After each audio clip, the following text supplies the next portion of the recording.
मसीह के मधुर नाम में एक बार फिर से आप सबका स्वागत है। और प्रभु ने हमें ये सौभाग्य दिया कि हम प्रभु के चरणों के पास आ सकें। मैं जो है आपके लिए ये कोशिश में लगा हूँ कि हम परमेश्वर की भव्य योजनाओं को समझ सकें और मूसा के तंबू से जो है हम ये सीख रहे हैं कि प्रभु यीशु मसीह का आगमन एक आकस्मिक घटना नहीं, एक सोची समझी भव्य प्लानिंग पिता परमेश्वर जो उसने हम लोगों को बताई, हमारे लिए प्रकट करी, मूसा के द्वारा वो स्थापित हुआ।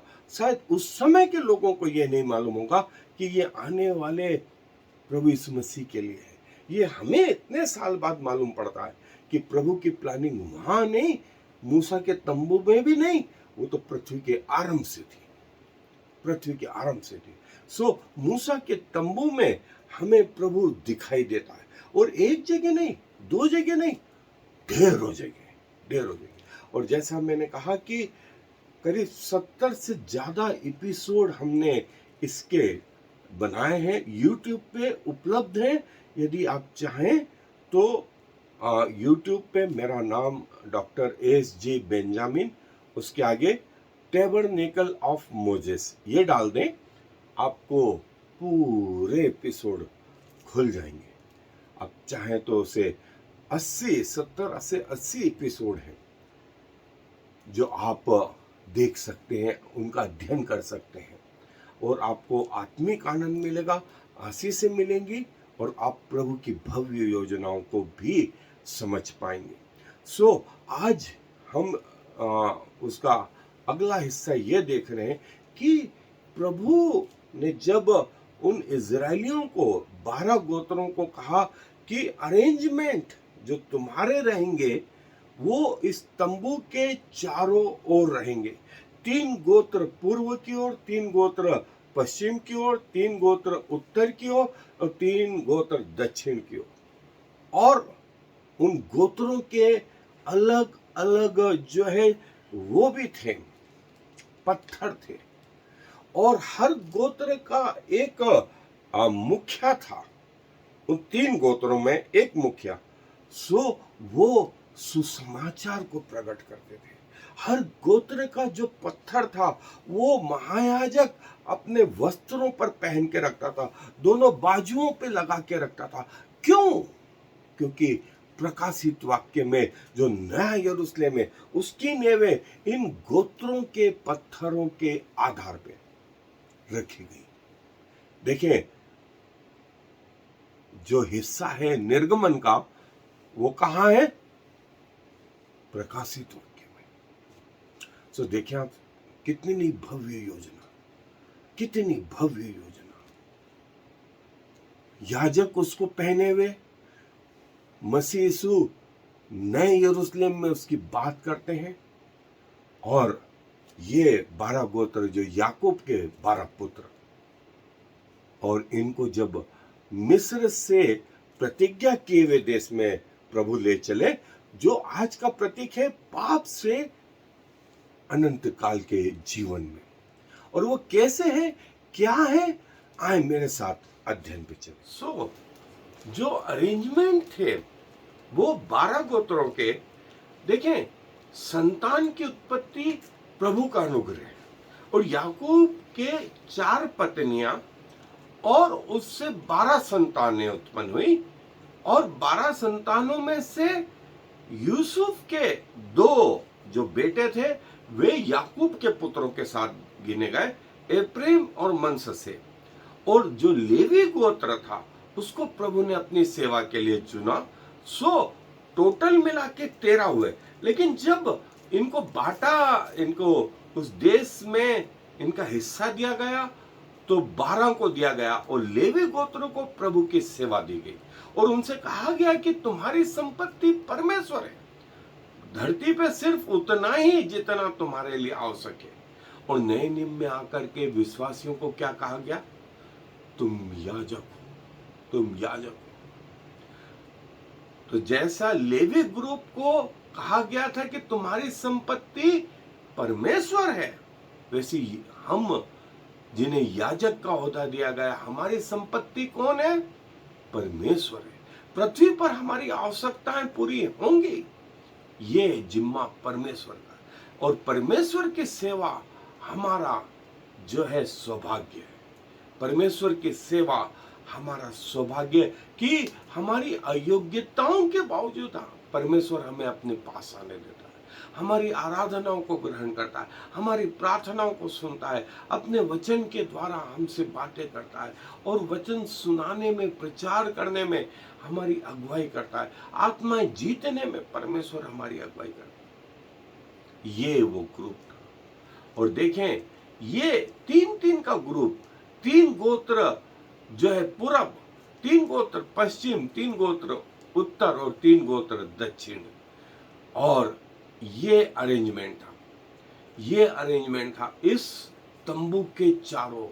और देखें, दूर से जो है कैसा दिखाई दे रहा था?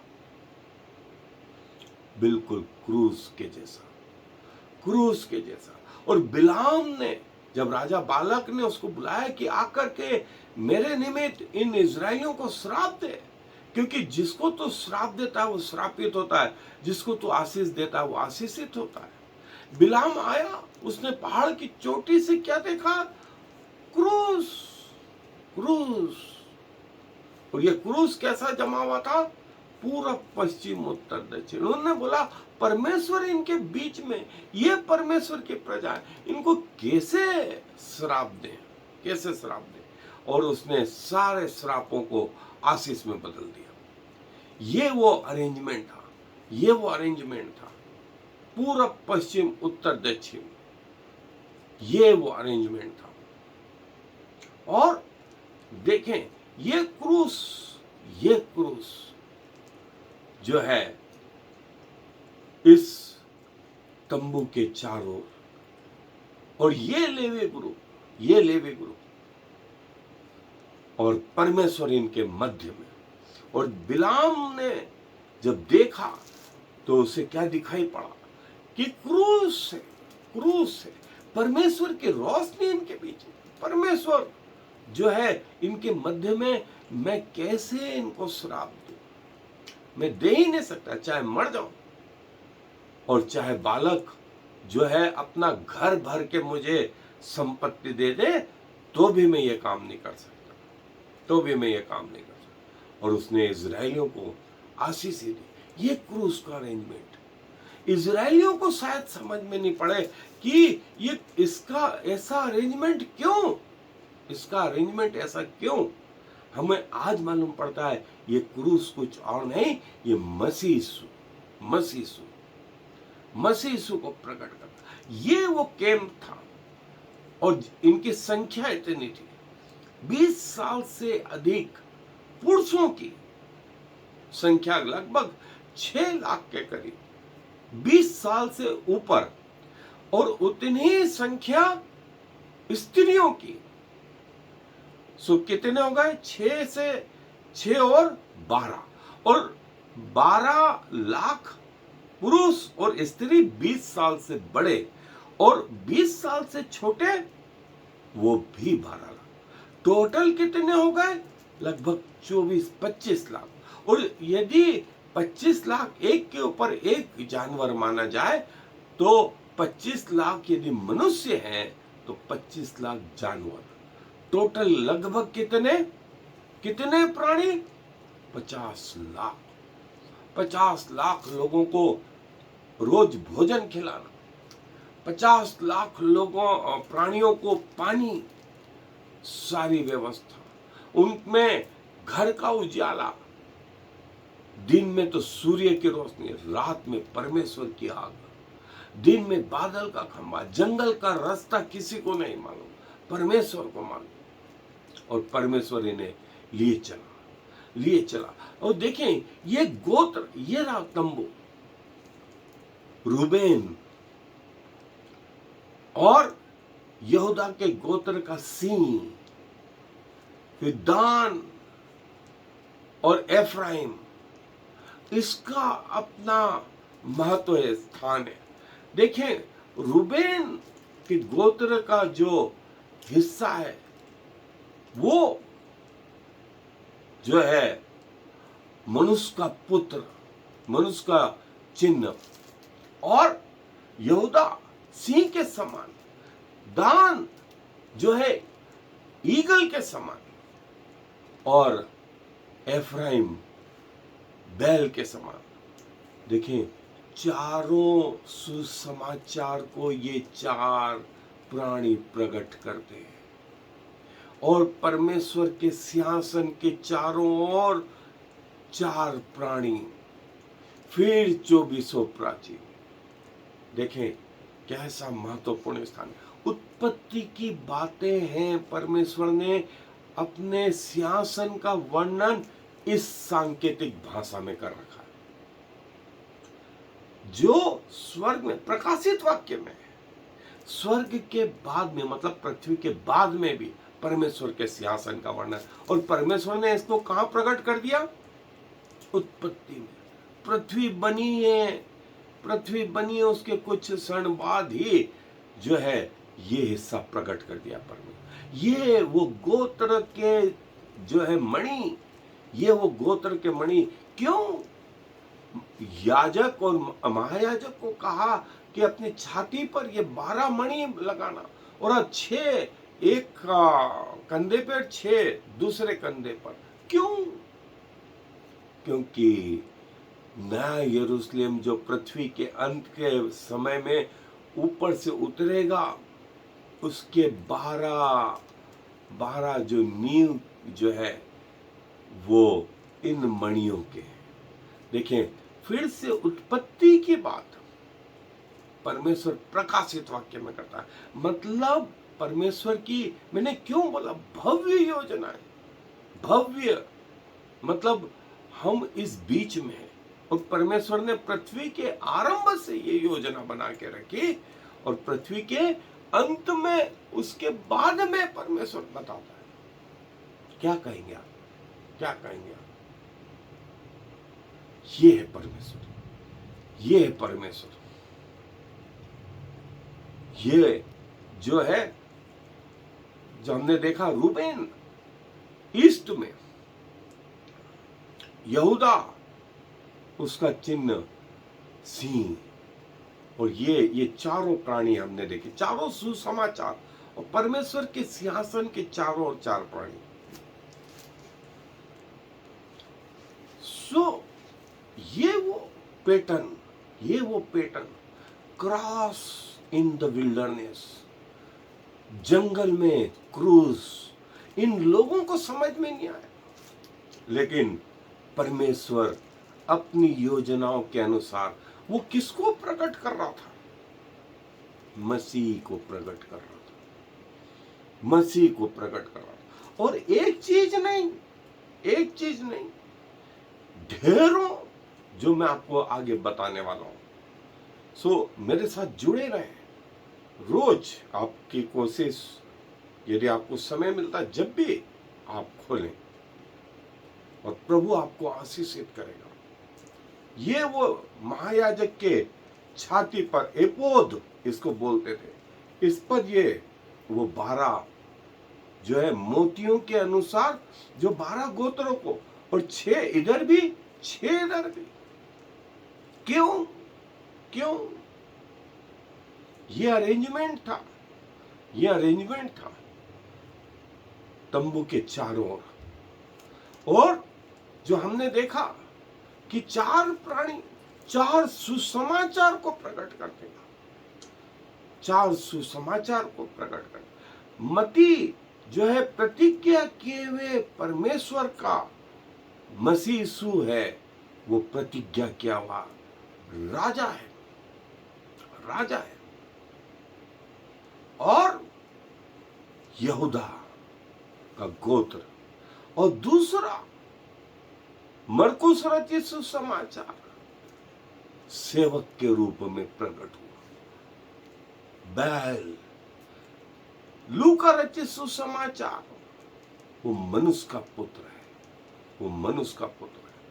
यूहन्ना रचित सुसमाचार वो परमेश्वर का पुत्र है।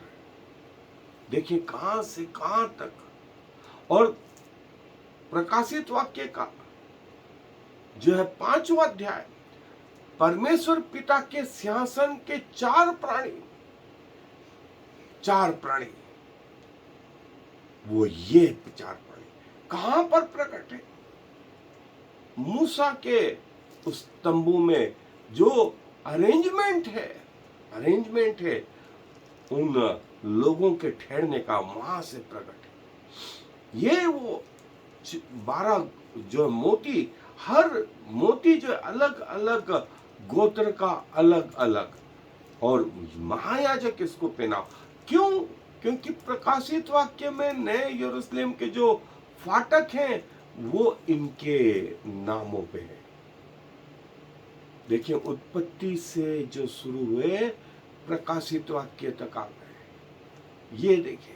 और प्रभु यीशु मसीह के 12 चेले, 12 नींव उनके नाम पर। पतरस ने कहा था ना, हमें क्या मिलेगा, हम तो सब छोड़ के आ गए। प्रभु ने कहा, मत डरो, तुम उस नए नगर के 12 नेवे हैं और तुम 12 गोत्रों का न्याय करोगे। तुम 12 गोत्रों का न्याय करोगे। ये प्रभु यीशु मसीह, एक एक फाटक एक एक मोती का, एक एक फाटक एक एक मोती का। ये वो नया यरूशलेम के जो फाटक है वो एक एक मोती, और ये मोती किसके? वो 12 गोत्रों के नाम, 12 गोत्रों के नाम। कहां से कहां परमेश्वर की योजना। ये देखें, याजक को, महायाजक को बोला कि छाती पर जो एपोद है, पटुका है, उसमें ये बनाना। क्यों? क्योंकि ये मूसा के तंबू में और आने वाले समय में जो है यरूशलेम, नया यरूशलेम, उसके फाटक इन 12 गोत्रों के नाम। ये है परमेश्वर, ये है परमेश्वर। कई लोगों ने माना और कई लोगों ने इनकार कर दिया, लेकिन क्या इससे परमेश्वर का योजना में फर्क पड़ गया? नहीं, नहीं। लिखा है, हर एक आंख उसे देखेगी, हर घुटना उसके सामने झुकेगा, हर जीवान अंगीकार करेगी। कुछ तो अनंत जीवन के लिए और कुछ अनंत नरक के लिए। ये आपके पृथ्वी के निर्णय निर्धारित करेंगे कि आप अपना अनंत जीवन कहां बिताएंगे। परमेश्वर आप सबकी सहायता करे कि आप उचित समय पर उचित निर्णय ले पाए। प्रभु अपने वचन पर आशीष दे। आए दुआ में अपने स्वरों को। प्रभु जी, धन्यवाद देते हैं आपकी भव्य योजनाओं के लिए। और प्रभु, इन दिनों में आपने हम पर प्रकट करी, जबकि हमसे अच्छे लोग इस दुनिया में पाए जाते हैं, लेकिन आपको ये उचित लगा कि अपनी योजनाएं हम जैसे जगत के मूर्खों पर प्रकट करें। सो पिताजी, क्या कहें, आपके सामने झुकते हैं प्रभु, सराहते हैं आपको, अपना शरीर, अपना प्राण, अपनी आत्मा आपको समर्पित करते हैं, और चाहते हैं प्रभु कि जो रहस्य आपने हम पर प्रकट किए वो हम सारी दुनिया तक पहुंचा पाए, आपकी योजनाओं को इस पृथ्वी पर पूरा होते देखने पाए। क्योंकि सारा आदर और महिमा और इज्जत आपको देते हुए इस विनती को प्रभु यीशु मसीह के नाम से मांगते, आमीन और फिर आमीन। Shema Yisrael Yahweh Eloheinu Yahweh Echad. Hear, O Israel, the Lord is our God, the Lord alone.